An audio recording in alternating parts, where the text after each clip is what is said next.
सभी को प्रणाम। आज शुरू कर रहे हैं दूसरा पाठ, पाटलिपुत्र वैभव जिसका नाम है।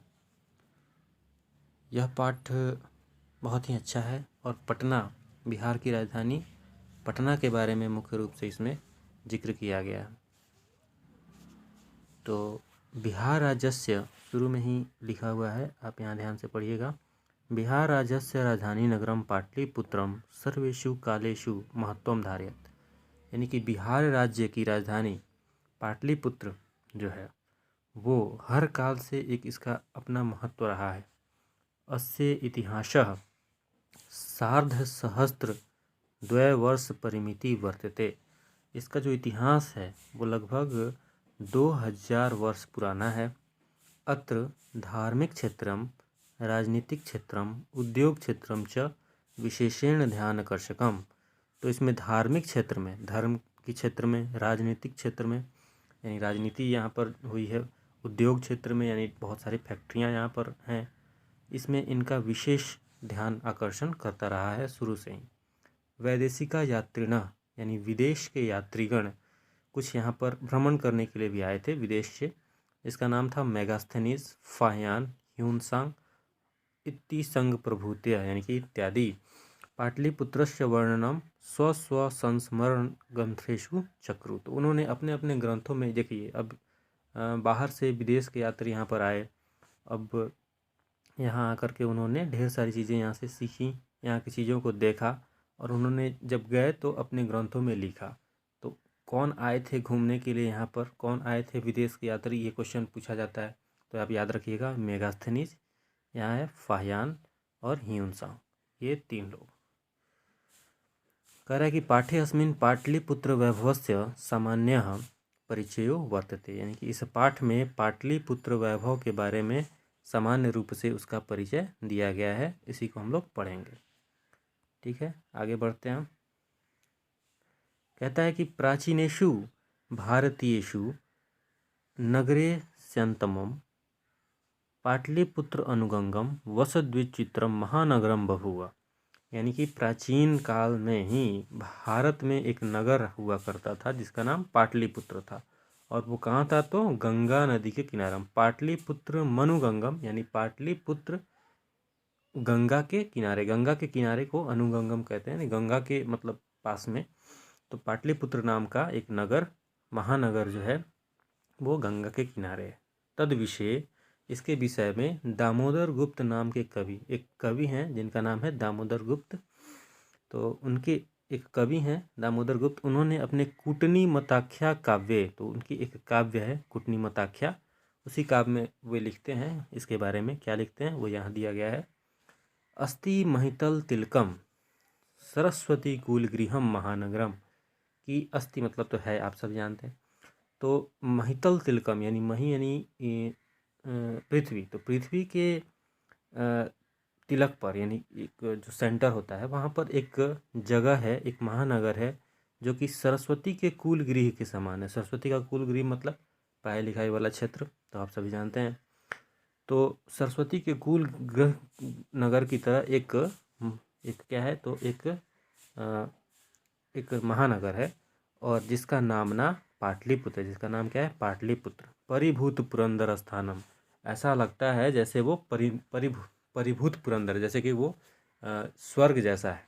ठीक है, तो ये हुआ इसका मतलब कि महितल तिलकम एक सरस्वती के कुल गृह के समान एक महानगर है पृथ्वी के तल पर, जो कि स्वर्ग की तरह है। आगे बढ़ते हैं। अब देखिए इसके इतिहास के बारे में ढेर सारी चीज़ें इसमें आपको बताई जाएंगी। इतिहास से शुरूयते, यहाँ ध्यान से पढ़िएगा। इतिहास में सुना जाता है कि यत, यहाँ पर गंगायास तीरे, गंगायास तीरे, तीरे मतलब होता है ना किनारे को बोलते हैं तीरे, जैसे नदिया के तीरे ऐसा बोलते हैं, जैसे गंगायास तीरे, गंगा नदी के किनारे। बुद्ध काले, बुद्ध काल के समय में पाटलीग्राम, पाटलीग्राम नाम का एक क्या था, एक जगह था। क्या नाम था पहले इसका? पाटलीग्राम। पहले तो गांव की तरह था, अब ना शहर हो गया है, पहले तो ये गांव ही था। तो पाटलीग्राम नाम का एक जगह था। अत्र च भगवान बुद्ध बहुकृत्वा समागत, यहाँ पर भगवान बुद्ध जो हैं, भगवान बुद्ध वो बहुत बार यहाँ आए थे। तेन कथित मासित यद ग्रामो अयम महानगरम भविष्यति, और उनका कथन था, उनका क्या कथन था, तो उनका कथन था कि ये जो गांव है वो एक दिन महानगर हो जाएगा, महानगर भविष्यति है, महानगर होगा। किंतु कलहस्य अग्निदाहस्य जलपुरस्य च भयात सर्वदा क्रांतम भविष्यति, लेकिन क्या होगा, तो हमेशा यहाँ पर कलह यानी झगड़ा, अग्निदाह यानी आग कहीं लग जाना, जलपुरस्य यानी बाढ़ की आशंका, इन सभी चीज़ों से हमेशा क्या रहेगा, तो ये सब इन सब चीज़ों से ग्रसित रहेगा। जैसे कि अभी आपने देखा कुछ दिन पहले आग भी लगी थी, है ना, आग तो लगती रहती है। जैसे कि बाढ़ भी एक बार अभी आ चुका है। तो ये सारी चीज़ें होते रहती हैं, ऐसा उन्होंने कहा था। जैसा उन्होंने कहा था वैसा ही ये महानगर तो हुआ, लेकिन इसके साथ साथ ये सारी चीज़ें भी होने लग गई। कालांतरेण पाटलीग्रामः एव पाटलिपुत्रमिति कथितः, तो कालांतरेण जैसे जैसे समय बढ़ता गया, पाटलीग्राम का नाम क्या हो गया, पाटलिपुत्र हो गया, इसको पाटलिपुत्र कहा जाने लगा। फिर कहता है कि चंद्रगुप्त मौर्यस्य काले, चंद्रगुप्त मौर्य के काल में इस नगर की शोभा रक्षा व्यवस्था, अस्य नगरस्य शोभा रक्षा व्यवस्था च अति उत्कृष्टता सिद्धति, क्या था, तो अति उत्कृष्ट हो गई, बहुत ही सुंदर इसकी शोभा रक्षा व्यवस्था जो था, रक्षा व्यवस्था मतलब इसकी जो रक्षा करी जाती थी वो बहुत ही अच्छी थी। यूनान राजदूत मेगास्थनीज स्वसंस्मरणेषु निरूपयति, और ये बात यूनान के जो राजपूत हैं मेगास्थनीज, उन्होंने भी अपने ग्रंथ में इसके बारे में जिक्र किया है।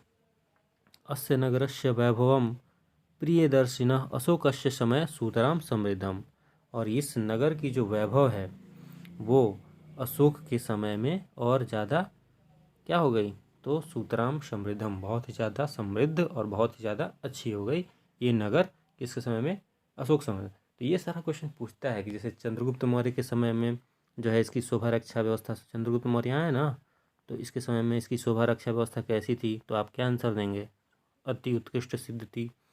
फिर यहाँ पे यूनान का राजदूत कौन था, ये भी क्वेश्चन पूछा जाता है, तो यहाँ पे आप लिखेंगे मेगास्थनीज था।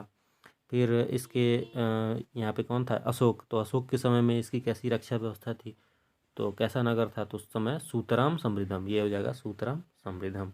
ठीक है, तो इस तरीके से अगर आप पढ़ेंगे तो ज़्यादा बेहतर अच्छे तरीके से पढ़ पाएंगे, समझे। चलिए आगे बढ़ते हैं हम लोग। बहुकालम पाटलिपुत्रस्य प्राचीना सरस्वती परंपरा प्रावर्तते, बहुत समय से पाटलिपुत्र से जो है, पाटलिपुत्र की प्राचीन इसको सरस्वती परंपरा यहाँ पर रही है। सरस्वती परंपरा मतलब पढ़ाई लिखाई का क्षेत्र एक तरीके से यह रहा है। इति राजशेखरा स्वकाव्य मीमांसा नामक के कवि शिक्षा प्रमुख ग्रंथ सादर स्मृति, तो इसके बारे में कौन लिखा है, तो राजशेखर लिखा है कि ये जो सरस्वती परंपरा रही है इसके बारे में कौन लिखा है, राजशेखर ने लिखा है अपने काव्य मीमांसा नाम का एक उनका कवि शिक्षा प्रमुख ग्रंथ है, कवि शिक्षा पर आधारित एक ग्रंथ है, स्व काव्य मीमांसा, काव्य मीमांसा वो ग्रंथ का नाम है, स्व मतलब होता है उनका अपना, तो राजशेखर का अपना काव्य मीमांसा नाम का ग्रंथ है, कवि शिक्षा प्रमुख है, उसी में उन्होंने ये बात लिखा है। ठीक है, तो क्या लिखा है ये हम लोग को जानना जरूरी है ना। तो यहाँ देखते हैं क्या लिखा है। अन्नो पवर्ष वर्षा वीह पाणिनि पिंगल वीह व्याडी, अब देखिए व्याडी मतलब तो होता है गर्जन करना, क्या होता है, गर्जन, ये लिखने में दिक्कत हो रही है इससे, चलिए कोई बात नहीं, गर्जन होता है। तो अन्नो पवर्ष वर्षा वीह यानी सालों सालों से, बहुत सालों से यहाँ पाणिनि और पिंगल का क्या रहा है, तो एक तरीके से उनका समय रहा है कह सकते हैं, गर्जन तो नहीं कर सकते, गरजते तो नहीं थे, गरजता कौन है, बाघ, तो आप गर्जन तो नहीं कर सकते हैं, लेकिन ये जरूर कह सकते हैं कि यहाँ पर पाणिनि पिंगल का एक समय रहा है। पाणिनि जिन्होंने किस चीज़ की रचना की थी, और पिंगल जो ये पाणिनि पिंगल हम लोग आगे चैप्टर में पढ़ेंगे, ये ग्रामर्स और इन सारी चीज़ों की इन्होंने रचना की थी। ठीक है, तो पाणिनि पिंगल की यहाँ समय रही है। वरुचि पतंजलि, अब देखिए पतंजलि जो थे वो जो कि योग में आसन वगैरह ढेर सारा, अभी तो बाबा नाम भी रख दिए हैं पतंजलि। तो पतंजलि एक ऋषि मुनि थे। पतंजलि मतलब बाबा रामदेव वाला पतंजलि नहीं, एक ऋषि थे। तो उन्होंने भी यहाँ पर क्या हुआ, उनकी भी यहाँ परीक्षा हुई, परीक्षिता और ख्याति मुपजे, यहीं पर उनकी परीक्षा हुई, यहीं पर वे परीक्षित हुए और फिर उनका पूरा का पूरा नाम हुआ, ख्याति हुई, नाम हुई उनकी, समझे। तो यहाँ पर वर्षों वर्षों तक पाणिनि पिंगल की समय रहा और वर रुचि पतंजलि यानी कि बहुत ही जो विद्वान पतंजलि थे उनकी भी यहाँ पर परीक्षा हुई और वो एक नाम यहाँ से उनको मिला, एक नाम प्राप्त हुआ, उनको अच्छा किए अपने जीवन में। ठीक है, अब ज़्यादा नहीं है, ये बस अब थोड़ा सा और पढ़ लेते हैं। कतिपयेषु प्राचीन संस्कृत ग्रंथेषु, अब देखिएगा कि कैसे कैसे इसका जो नाम है वो कैसे बदला, यहाँ पर कौन कौन सी ऋतुएं पहले मनाई जाती थी, पहले कैसे कैसे धीरे धीरे आज जो पटना आपको नज़र आता है उससे पहले की सारी कहानी इस चैप्टर में आपको देखने को मिलेगी। देखिए, कतिपयेषु प्राचीन संस्कृत ग्रंथेषु पुराणादिषु पाटलिपुत्रस्य नामांतर पुष्पपुरम कुसुमपुरम व प्राप्यते। तो बहुत समय पहले प्राचीन संस्कृत ग्रंथों में, है ना, और पुराणों में भी इस पाटलिपुत्र का नाम जो है वो पुष्पपुर और कुसुमपुर ये हमें प्राप्त होता है। क्या नाम था इसका? पुष्पपुर नाम था। कुसुमपुर, पुष्प मतलब फूल और कुसुम भी फूल ही होता है, तो पुष्पपुर नाम था, फिर कुसुमपुर भी नाम पड़ा इसका। अनेन ज्ञायते यत् नगरस्य समीपे पुष्पाणां बहु उत्पादनम भवति। तो ये आप समझिए कि इसके जो नगर थी ना, इसके समीप में पुष्पों की बहुत ज़्यादा उत्पादन होती थी। पुष्प लोग बहुत ज़्यादा उत्पादन करते थे। बहुल उत्पादनम यानी बहुत सारे पुष्पों की उत्पादन होती थी। पाटलिपुत्रमिति शब्दो अपि पाटल पुष्पाणां पुतलिका रचनामाश्रित प्रचलितः। तो इस पाटलिपुत्र में आप देखिएगा तो इस शब्द में पाटल पुष्पाणाम, यहाँ पर पाटल पुष्पाणाम एक शब्द है, वहाँ पर पुतली रचनामाश्रित प्रचलित। यहाँ पर क्या होता था, तो पुतलिका, पुतलिका मतलब होता है गुड़िया। यहाँ पर लिखा है ना, ध्यान से देखिए, यहाँ लिखा है पुतलिका रचना। तो पुतलिका मतलब गुड़िया यहाँ बनाई जाती थी, किन चीज़ों से? तो फूलों से। और पाटल पुष्पाणाम यानी पाटल मतलब रोज़ होता है, रोज़ गुलाब, तो गुलाब के फूलों से यहाँ पर गुड़िया बनाने का प्रचलन था। ठीक है। शरत्काले नगरे अस्मिन् कौमुदी महोत्सव इति महान समारोह। ठीक ना। तो क्या है कि शरत काल में इस नगर में कौमुदी महोत्सव एक महान समारोह के रूप में इसमें मनाई जाती थी, जो कि गुप्त वंश शासनकाल के रूप में प्रचलित था।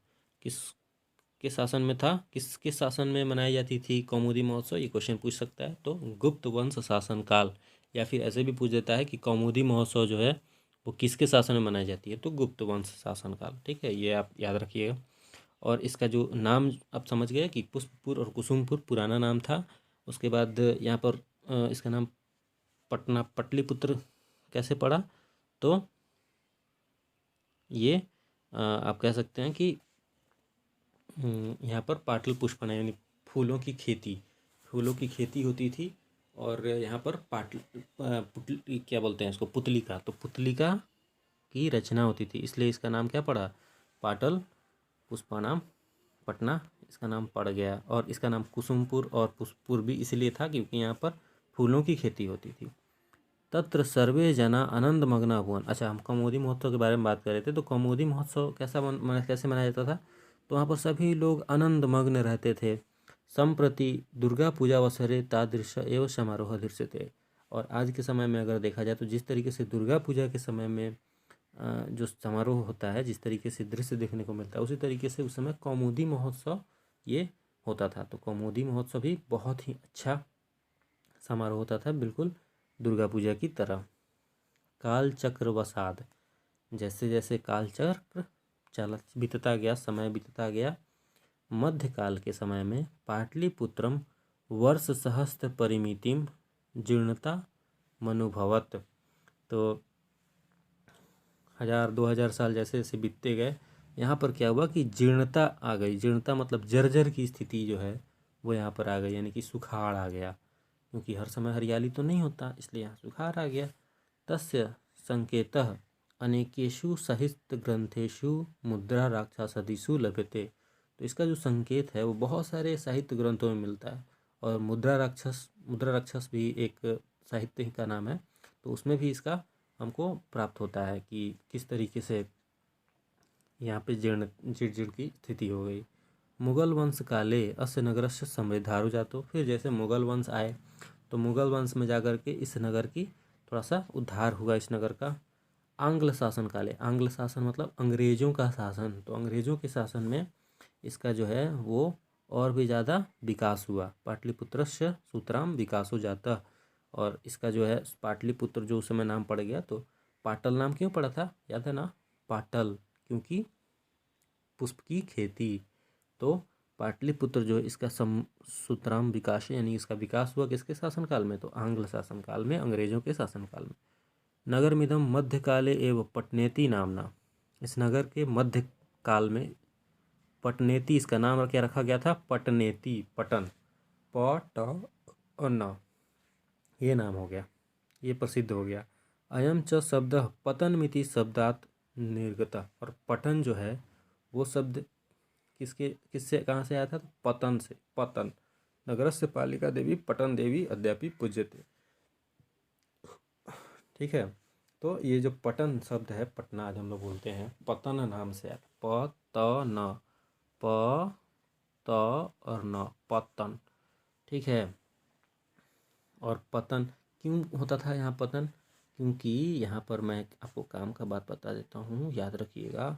क्योंकि ये जो पतन था ना, तो यहाँ पतन क्या होता है, तो पतन होता है कि जैसे जहाँ पर बंदरगाह टाइप का होता है ना, जो सामान जो है जहाज से आता है वहाँ पर उतारा जाता है, तो जहाँ पर उतारा जाता है या जहाँ से सामान चढ़ाया जाता है शिप पे, उसको पतन कहते हैं। ठीक है, तो जो अंग्रेज़ थे वो पतन कहते थे इसको, पात क्योंकि वो जो पाटलिपुत्र जो है ये थोड़ा बड़ा नाम था, उनको कहने में प्रॉब्लम होता, तो पतन कह देते थे कि पतन। तो पतन पतन, अब 200 साल तक उन्होंने राज्य किया, तो पतन पतन करते करते पटन कहना शुरू कर दिया इसको, और पतन पतन से पटन, और पटन पटन से पटना नाम हो गया इसका। तो इसलिए ये जो इसका नाम है ये बदल बदल के पटना हो गया है। ठीक है, बोलते बोलते। तो नगर से, इस नगर की पालिका देवी जो है वो पटन देवी आज भी यहाँ पर पूजी जाती हैं। ठीक है, उम्मीद करते हैं यहाँ तक आपको समझ आ गया होगा। चलिए, संप्रति आज भी अगर देखा जाए तो पाटलिपुत्रम पटना नाम नगरम, तो पाटलिपुत्र का जो नाम हो गया वो क्या हो गया, पटना नाम का नगर हो गया। अति विशालम वर्तते बिहारस्य राजधानी च अस्ति। और आज ये बिहार की, पूरे बिहार की राजधानी है और बहुत ही विशाल है। अनुदिनम, दिन प्रतिदिन जैसे जैसे दिन बीत रहे, नगरस्य विस्तार भवति, नगर का विस्तार होते जा रहा है। अस्यो तरस्याम दिशि गंगा नदी प्रवृत्ति। इसके उत्तर दिशा में, किस दिशा में, याद रखिएगा, पूछता है क्वेश्चन कि गंगा जो है वो किस दिशा में है, तो उत्तर दिशा में गंगा नदी बहती है।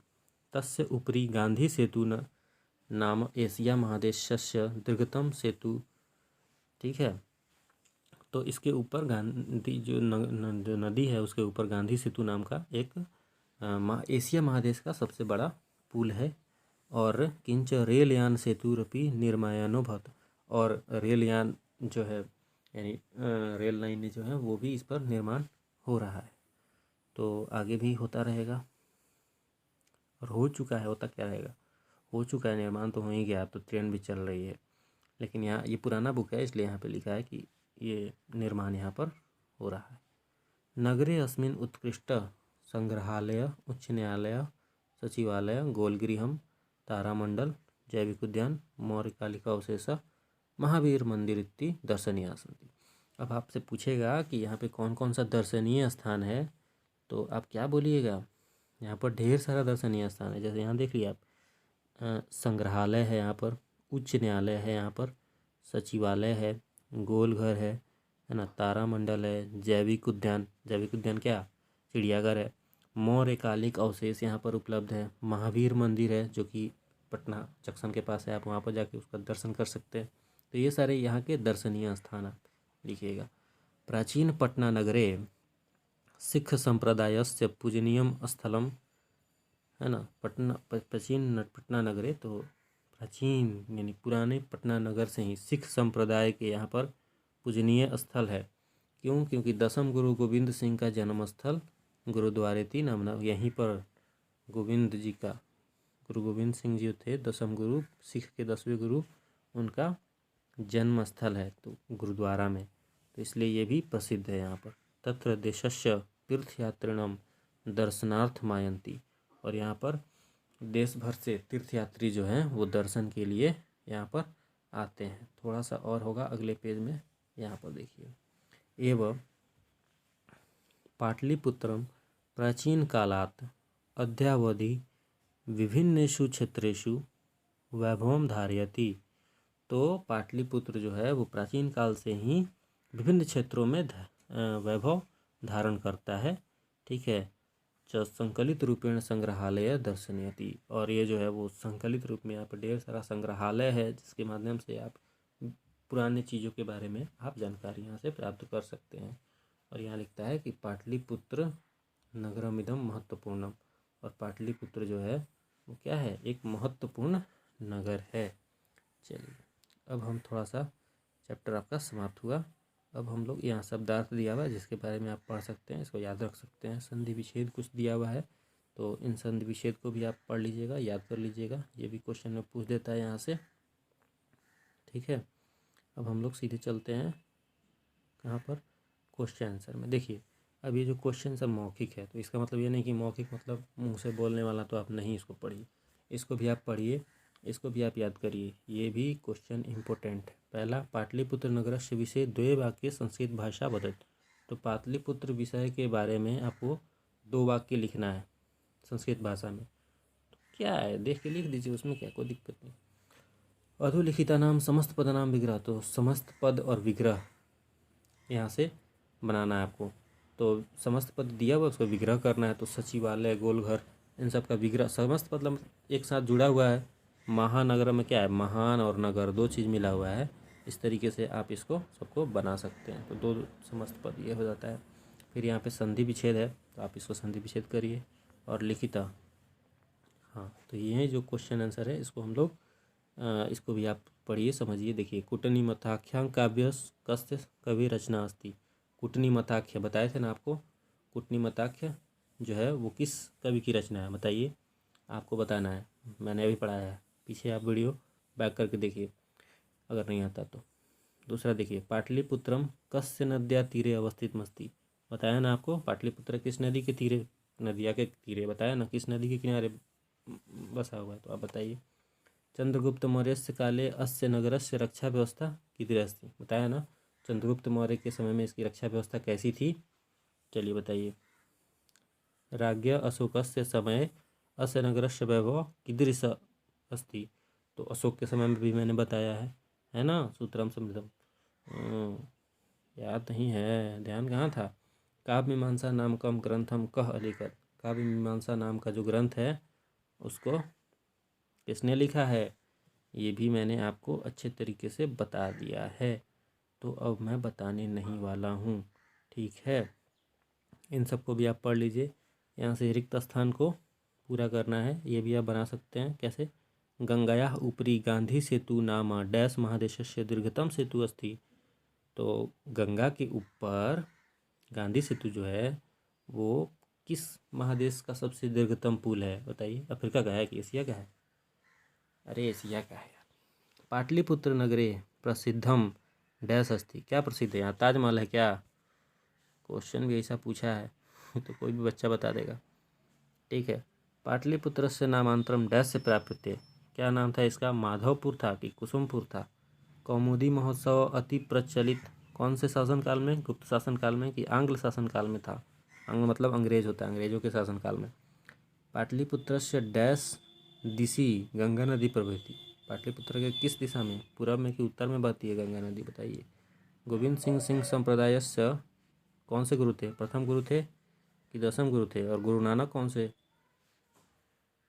सिख संप्रदाय के गुरु थे, ये भी आप बताइए। ठीक है, बहुत अच्छा है। चलिए चैप्टर 2 आज सम कंप्लीट हुआ। अच्छे से क्वेश्चन आंसर कीजिए। मिलते हैं नेक्स्ट वीडियो में। सभी को प्रणाम।